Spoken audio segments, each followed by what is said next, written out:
الحمدللہ رب العالمین والصلاة والسلام علی رسولہ الکریم اما بعد فقد قال اللہ تبارک و تعالی فی القرآن الکریم لا يتخذ المؤمنون الكافرین اولیاء من دون المؤمنین ومن يفعل ذلك فليس من الله في شيء الا ان تتقوا منهم تقا ويحذركم الله نفسا والى الله المصير۔ وائر دوستو، یہ سورہ آل عمران ہے، آیا نمبر 28 ہے۔ اللہ تعالیٰ فرماتے ہیں کہ نہ بنائیں ایمان والے کافروں کو دوست ایمان والوں کے علاوہ، وَمَن يَفْعَلْ ذَلِكَ، اور وہ شخص جو ایسا کرے گا، فَلَيْسَ مِنَ اللَّهِ فِي شَيْءٍ، پس اللہ کی طرف سے کچھ بھی نہیں ہے، یعنی اس کا پھر اللہ سے کوئی تعلق نہیں ہے، إِلَّا أَن تَتَّقُوا مِنْهُمْ تُقَا، مگر یہ کہ بچو تم ڈرو تم ان سے بچنے کے لیے، وَيُحَذِّرُكُمُ اللَّهُ نَفْسَ، اور اللہ تم کو ڈراتا ہے اپنی ذات سے اور اللہ کی طرف لوٹنا ہے۔ اس آیت مبارکہ کے اندر اللہ تعالیٰ نے ایمان والوں کو کفار کے ساتھ دوستی سے منع فرمایا ہے۔ تو کفار کے ساتھ کس درجہ کی دوستی رکھنا ایمان والے کے لیے جائز ہے اور کس درجے کا تعلق رکھنا ایمان والے کے لیے ناجائز ہے، تو اس کے علماء نے چند درجات لکھے ہیں، اور وہ نبی پاک صلی اللہ علیہ وسلم کی مبارک سنت سے ہمیں پتہ چلتا ہے، اللہ کے نبی کے فرامین سے پتہ چلتا ہے کہ کس درجے کا ہم نے تعلق رکھنا ہے اور اس آیت مبارکہ کا کیا مطلب ہے۔ تو ایمان یہاں پر جو کفار کے ساتھ دوستی سے منع کیا گیا ہے، تو اس کا مطلب ہے دلی دوستی کسی کے ساتھ کرنا، جیسے محبت کرنا، جیسے ایک ایمان والا دوسرے مسلمان کا اکرام کرتا ہے، عزت اور احترام کرتا ہے، اس کے ایمان کی بنیاد پہ اس کی خوشی غمی میں شریک رہتا ہے، تو دلی محبت سے منع کیا گیا ہے یہاں پر۔ البتہ جو دوسرا درجہ ہے، ایک درجہ ہے جس کو مواسات کہا جاتا ہے، یعنی کسی کے ساتھ ہمدردی کرنا، غمخواری کرنا، کہ اگر ایک بندہ کسی مشکل کا شکار ہے تو اس کی مدد کرنا، شریعت اس سے منع نہیں کرتی ہے۔ اور نبی پاک صلی اللہ علیہ وسلم کی سیرت مبارکہ، سیرت طیبہ سے پتہ چلتا ہے کہ کفار مکہ جب وہاں پہ قحط میں مبتلا ہو گئے اور اللہ کے نبی صلی اللہ علیہ وسلم کو پتہ چلا، تو آپ نے وہاں سے کفار کی مدد کی۔ حالانکہ مکۃ المکرمہ کے یہ وہ لوگ ہیں جنہوں نے اللہ کے نبی کو ستایا، آپ کو تکلیفیں دیں، آپ کے گھر والوں کو، آپ کے صحابہ کو وہاں پہ رہنے نہ دیا، ہجرت کرنے پہ مجبور کر دیا، تو اتنے بڑے دشمن تھے۔ اس کے باوجود اللہ کے نبی کو جب پتہ چلا کہ دشمن اس وقت تنگی میں اور سختی کے اندر مبتلا ہے، تو اللہ کے نبی نے ان کی مدد فرمائی ہے۔ اور ایسے ہی نبی پاک صلی اللہ علیہ وسلم کی سیرت سے پتہ چلتا ہے کہ جب آپ نے مکۃ المکرمہ کو فتح فرمایا، تو فتح مکہ کے موقع پر اللہ کے نبی نے حالانکہ تمام دشمن اس وقت جو ہے صحابہ کرام رضوان اللہ علیہ مجمعین کے کنٹرول میں آ گئے تھے، قابو میں آ گئے تھے، اور اللہ کے نبی چاہتے تو ان سے انتقام لے سکتے تھے، لیکن آپ صلی اللہ علیہ وسلم نے فرمایا اللہ تثریب علیکم اليوم، ان سے نہ تو ان لوگوں کو کچھ مارا، نہ پیٹا، نہ ان سے انتقام لیا، بلکہ ان کی جو وہ غلطیاں تھیں وہ بھی ان کو جتلائی بھی نہیں، ان کو فرمایا کہ تمہاری تمام غلطیاں پہلے کی معاف ہیں۔ تو اللہ کے نبی صلی اللہ علیہ وسلم نے کفار کے ساتھ ایسا معاملہ فرمایا، تو اس کو کہتے ہیں مواسات۔ اور ایسے ہی حضرت عمر بن خطاب رضی اللہ تعالیٰ عنہ کے دور کو ہم دیکھتے ہیں، جب ایمان والے جو ہے وہ ہزاروں کلومیٹر دور دراز تک اسلامی حکومت پھیل چکی تھی، اور اس وقت میں حضرت عمر بن خطاب رضی اللہ تعالیٰ عنہ نے جب ایمان والوں کے لیے بیت المال میں سے ان کی مدد کی جاتی تھی، ان کے لیے وظائف مقرر کیے گئے، ایمان والوں کے بچوں کے لیے وظائف مقرر کیے گئے، وہیں پہ وہ لوگ جو ذمی تھے،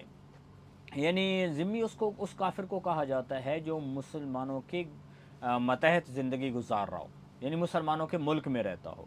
تو اس کو ذمی کہا جاتا ہے۔ تو انہوں نے حضرت عمر بن خطاب رضی اللہ تعالیٰ عنہ نے کفار جو ضرورت مند تھے، ان کے بچے تھے، ان کے لیے بھی بیت المال میں سے حصہ مقرر کیا ہوا تھا، ان کو بھی وظیفہ مقرر کیا تھا، ان کے لیے وظیفہ دیا جاتا تھا ان کو۔ تو اس سے پتہ چلتا ہے کہ یہ جو مواسات کا تعلق ہے، یعنی کسی کی غمخواری کرنا، ہمدردی کرنا، تو اس کی اسلام ترغیب دیتا ہے۔ یہاں تک کہ ایمان والوں کو حکم آپ صلی اللہ علیہ وسلم نے فرمایا، حدیث کا مفہوم ہے کہ اگر کسی مسلمان نے کسی ذمی کو قتل کر دیا، یعنی وہ کافر جو مسلمانوں کے ملک میں رہ رہا ہے، اگر کسی نے اس کو قتل کر دیا، تو یہ جنت کی خوشبو بھی نہیں سونگھ پائے گا۔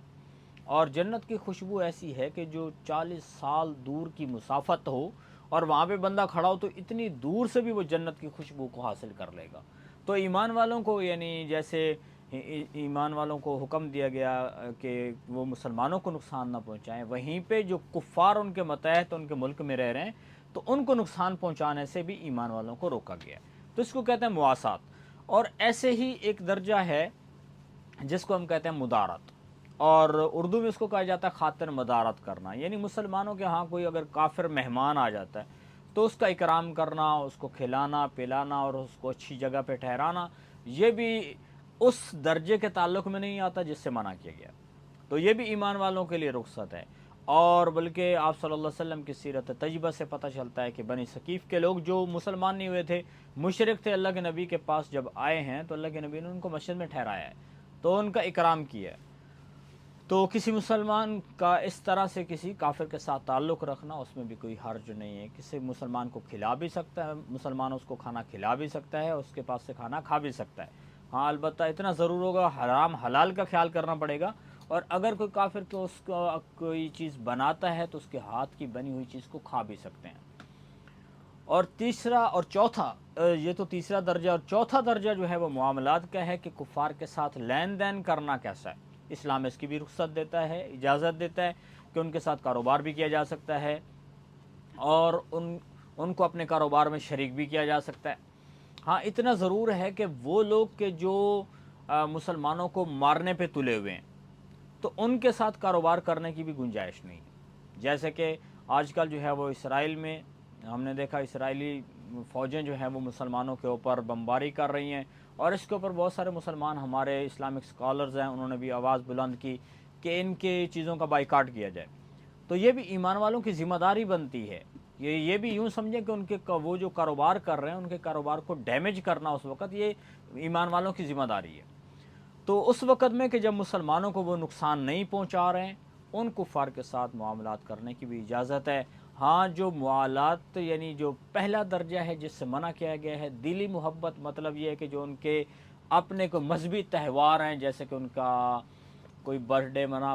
رہا ہے، اس کی پارٹی کیے جا رہے ہیں، کہیں پہ وہ دیوالی منا رہے ہیں، تو اس قسم کے جو کام ہیں ان میں شرکت سے منع کیا گیا ہے۔ اور اس قدر مسلمان اس کسی کافر کے ساتھ تعلق رکھے کہ اس کے گھر میں اس کی پوری فیملی کا آنا جانا اور ایسا تعلق واسطہ ہو گیا ہے کہ جیسے کہ ایک مسلمان کے ساتھ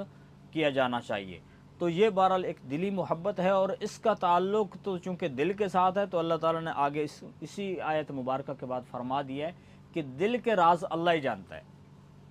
کہ یہ ایک کافر کے ساتھ اس کا کتنا کس درجے کا تعلق ہے۔ اور اس تعلق سے جو منع کیا گیا اس کی بہت بڑی حکمت ہے، اس میں سے ایک جو اس حکمت کو میں بیان کرتا ہوں اس سے پہلے یہ اس کا نقصان ہے کہ اگر ایک مسلمان کسی کافر کے ساتھ اس قدر محبت کرنے لگ جائے گا تو اس کی وجہ سے اس کے ایمان کے ضائع ہونے کا بھی خطرہ ہے، اور اس کی حکمت سے منع کیا گیا ہے۔ تو اس میں فرمایا کہ جو انسان دنیا کے اندر اللہ تعالیٰ نے پیدا کیا ہے تو انسان کی زندگی کا ایک مقصد اللہ نے متعین کر دیا۔ اب جانور ہیں ان کو پیدا کیا ہے، پرندے پیدا کیے ہیں، درندے پیدا کیے ہیں، زمین آسمان کے درمیان میں کتنی چیزیں ہیں جو اللہ تعالیٰ نے انسان کی خدمت کے لیے بنا دی ہیں، لیکن انسان کو اس لیے نہیں بنایا کہ وہ جانوروں کی اسی زندگی گزارے، جو مرضی جہاں سے کھائے جہاں سے پیے اور اپنی زندگی گزار کے چلا جائے، ایسا نہیں۔ قل ان صلاتی و نسکی و محیای و مماتی للہ رب العالمین،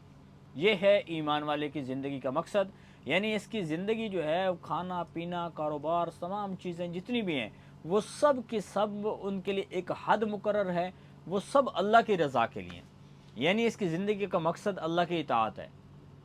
اس کے بغیر انسان کی زندگی کا کوئی مقصد نہیں، یعنی کہ کھاؤ پیو اور مر جاؤ۔ اور اس کے برعکس وہ لوگ کہ جو کیا کر رہے ہیں کہ یہ جو زندگی کا مقصد اللہ نے متعین کیا ہے اور جو نبیوں نے آ کر بتایا ہے انہوں نے اس کی مخالفت کی ہے، اس کو ماننے سے انکار کر دیا، تو جو اس کو ماننے سے انکار کر دے تو وہ کون ہو جائے گا؟ وہ دشمن، جو انسان کا وہ دشمن ہو جائے گا، اور انسان کا سب سے بڑا دشمن شیطان ہے، اور شیطان تو اللہ تعالیٰ کی طرف سے حکم ملا سجدے کا، اس نے انکار کر دیا، تو اس نے تکبر کیا، اللہ کے حکم کی نافرمانی کی، جس کی وجہ سے وہ کافر ٹھہرایا، اور وہ ایمان والوں کا سب سے بڑا دشمن ہے۔ تو جو لوگ ایمان والوں کے لیے جو انسان کی جو زندگی کا مقصد اللہ نے متعین کیا تھا اس کو نہیں مانتے، تو وہ اس کا انکار کر رہے ہیں، تو وہ بھی ایک ایمان والے کے وہ بھی دشمن کہلائیں گے۔ تو اس لیے فرمایا کہ دشمن سے جیسے بچنا ضروری ہے کہ اگر ہم اس کے قریب جائیں گے تو وہ ضرور بندے کو نقصان پہنچائے گا، تو اس اعتبار سے اللہ تعالیٰ نے ایمان والوں کو منع فرمایا ہے کہ کفار کے ساتھ اتنا زیادہ دوستی اس قدر مت کرو کہ ان کے ساتھ اتنی تمہیں محبت ہو جائے کہ کہیں اس محبت میں گرفتار ہو کر تم اپنا ایمان بھی کھو بیٹھو۔ تو اس درجے میں جو دوستی ہے اس سے منع کیا گیا ہے۔ اور پھر فرمایا کہ جو اللہ کے منع کرنے کے باوجود بھی نہیں رکتا، پھر بھی وہ کفار کے ساتھ اس کا اس قدر کا اس درجے کا اس نے رشتہ قائم کر رکھا ہے، تو فرمایا وَمَن يَفْعَلْ ذَلِكَ فَلَيْسَ مِنَ اللَّهِ فِي شَيْءٍ، تو اللہ کے ساتھ پھر اس کا تعلق ختم ہو جاتا ہے، اس کا اللہ کی ذات کے ساتھ کوئی تعلق نہیں ہے۔ إِلَّا أَن تَتَّقُوا مِنْهُمْ تُقَىٰ، اب یہاں پہ یہ ہے کہ اگر ایک مسلمان جو ہے وہ کافر کا اکرام کر رہا ہے یا اس کا کچھ خیال رکھ رہا ہے، اور اس لیے اس کا خیال رکھتا ہے، اس کی بات کو مان رہا ہے کہ تاکہ وہ اپنی جان کو بچا سکے، یعنی اس کو اپنی جان کا خطرہ ہے یا اس کو اپنے کسی چیز کے اس سے نقصان پہنچنے کا خطرہ ہے، تو پھر بہرحال اس کے ساتھ وہ کوئی اچھا سلوک وقتی طور پہ کر رہا ہے اور ایسے لگتا ہے جیسے یہ کافر کی بہت زیادہ رسپیکٹ کر رہا ہے، تو اس میں کوئی حرج نہیں ہے، یہ صورت اس سے مستثنا ہے۔ اور وَيُحَذِّرُكُمُ اللَّهُ نَفْسَهُ، اللہ نے تمہیں اپنی ذات سے ڈرا ہے، یعنی اللہ کی ذات سے ڈرنے کا مطلب یہ ہے کہ اللہ کے حکم کو پہلے درجے میں رکھنا چاہیے اور اسی کا خیال کرنا چاہیے، اور جو باقی جتنے بھی اللہ کی احکامات کے مخالفت میں جتنی بھی چیزیں ہیں ان کو چھوڑنا ایمان والے کی ذمہ داری ہے۔ وَإِلَى اللَّهِ الْمَصِيرُ، اور اللہ کی طرف لوٹ کر جانے والے ہیں سب، کہ اللہ تعالیٰ تو جانتا ہے کہ دنیا کے اندر اس بندے نے میرے حکم کی کتنی پیروی کی ہے۔ قُلْ إِن تُخْفُوا مَا فِي صُدُورِكُمْ أَوْ تُبْدُوهُ يَعْلَمْهُ اللَّهُ وَيَعْلَمُ مَا فِي السَّمَاوَاتِ وَمَا فِي الْأَرْضِ وَاللَّهُ عَلَىٰ كُلِّ شَيْءٍ قَدِيرٌ، آیا نمبر 29 ہے۔ اللہ تعالیٰ فرماتے ہیں میرے نبی اب فرما دیجئے اگر تم اپنے دلوں میں جو کچھ چھپاتے ہو یا تم اس کو ظاہر کرتے ہو، جانتا ہے اللہ، اس کو جانتا ہے، اور اللہ جانتا ہے وہ کچھ جو آسمانوں میں ہے اور جو کچھ زمین کے اندر ہے، اور اللہ ہر چیز پر قدرت رکھنے والا ہے۔ تو اس آیت مبارکہ سے یہ بتایا گیا ہے کہ اللہ تعالیٰ دل کے بھید کو بھی جانتا ہے، اور جو پہلی صورت موالات کی ہے، یعنی دشمن کے ساتھ کافر کے ساتھ دوستی کرنا جو محبت کے درجے میں جس سے منع کیا گیا ہے، اس کا تعلق چونکہ دل کے ساتھ ہے اور دل کو چیر کے کوئی دیکھ نہیں سکتا، لیکن اللہ کی ذات دل کو جانتے ہیں کہ یہ بندہ کیا کر رہا ہے۔ یوم تجد کل نفس ما عملت من خیر محضرا، اور پھر جب یہ بندہ قیامت کے دن اللہ کے پاس آئے گا تو پھر کیا کرے گا؟ یوم، وہ دن جو قیامت کا دن ہے، تجد کل نفس، ہر نفس، ہر جی، ہر انسان پالے گا وہ جو اس نے عمل کیا بھلائی میں سے، حاضر، محضرہ من سے حاضر، یعنی وہ اپنے اعمال کو حاضر پائے گا وہاں پہ، نیک اعمال کو، وما عملت من سوء، اور جو اس نے برا عمل کیا وہ بھی وہاں پر اس کو حاضر پائے گا۔ تو جب بندہ قیامت کے دن جائے گا، اس کی اچھائی برائی اس کے حاضر ہو جائے گی، سامنے آ جائے گی۔ تود لو ان بینہا و بینہ امدا بعیدا، اور جو کافر لوگ ہوں گے وہاں پر دیکھیں گے کہ ہم نے تو اتنے برے اعمال سے اپنا پورا نامہ اعمال بھر رکھا ہے، تو وہ بندے یہ خواہش کر رہے ہوں گے کاش کہ اس دن میں، یعنی قیامت کے دن میں، اور مجھ میں بہت دوری ہوتی، یعنی میں اس دن حاضر ہی نہ ہوتا، کہ مجھے یہ دن دیکھنا پڑ جاتا کہ میرے کرتوت میرے سامنے آ رہے ہیں، برے اعمال۔ وَيُحَذِّرُكُمُ اللَّهُ نَفْسَهُ، تو اللہ کی ذات نے تم کو ڈرایا ہے اپنی ذات سے، یعنی اللہ کی ذات سے ڈرو اور اس کے احکامات کی پیروی کرو۔ واللہ رؤوف بالعباد، اور اللہ تعالیٰ اپنے بندوں کے ساتھ مہربان ہے۔ تو ان آیات مبارکہ کے اندر ایمان والے کو اس بات کی طرف ترغیب دی گئی ہے، اس بات کی طرف توجہ دینے کا اللہ تعالیٰ نے حکم دیا ہے کہ ایسے کام کریں کہ جس کے ذریعے سے بندے کی دنیا اور آخرت درست ہو، اور اللہ کے حکم کو مان کے چلیں۔ جو انسان اللہ کے احکامات کا خیال نہیں کرے گا، اپنی من مرضی کرے گا، تو وہ ایمان والوں کے جو دشمن ہیں، یعنی شیطان اس کا دشمن ہے، کافر ایمان والوں کے دشمن ہے، تو وہ ان کے راستے پہ چل رہا ہے، تو وہ چلتے چلتے قیامت کے دن مشکلات کا شکار ہو جائیں گے اور جہنم میں چلے جائیں گے۔ تو ایسا بندہ بھی آخرت میں بہت بڑے نقصان کا اس کو سامنا کرنا پڑے گا، اور کفار